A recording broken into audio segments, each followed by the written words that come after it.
4 buttons you see every day that actually do nothing. There are a lot of buttons you come across every day. But how many are actually doing something, and how many are put there to simply placate users? Number 1. Crosswalk buttons. Well, it turns out that button probably doesn't make the walk sign appear any faster. Crosswalk buttons were constructed to work like that, but in many cases, it's been decades since they have. Today, the majority of traffic lights are computerized, which makes most crosswalk buttons, at least in many large cities, obsolete. Number 2. Elevator close door buttons. You're running late for work and the elevator door feels like it's taking hours to close, so you rapidly hit that button with the little arrows pointing toward one another. But the joke's on you, that won't speed up the door. In accordance with the Americans with Disabilities Act of 1990, elevator doors must stay open long enough for someone in a wheelchair, or using a cane, to board. Firefighters and maintenance workers are the only ones who can actually make the doors close faster, by using an override code or a key. Number 3. Office thermostats.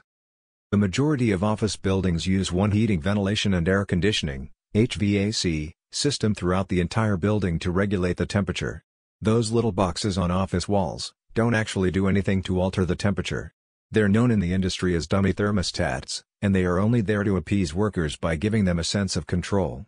The thermostats may not work, but the placebo effect sure does, and when workers think they can control the climate around them, they're far less likely to complain about it. Number 4. Open/close door buttons on public transportation.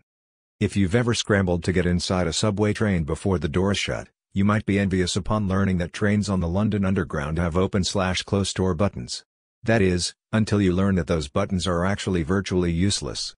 Like crosswalk buttons, these buttons did work at one point, but in many cases, it was the train operator controlling them, not the passengers.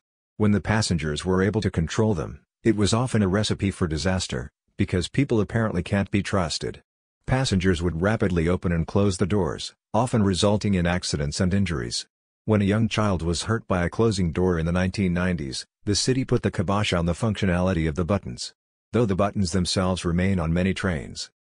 If you have come this far, thank you. Here is a bonus for watching this video. While it is not a button, but progress bars are similar in that they provide the illusion that they work when they often don't. Even on the simplest downloads, it's difficult for computers to properly gauge how much time the process will take.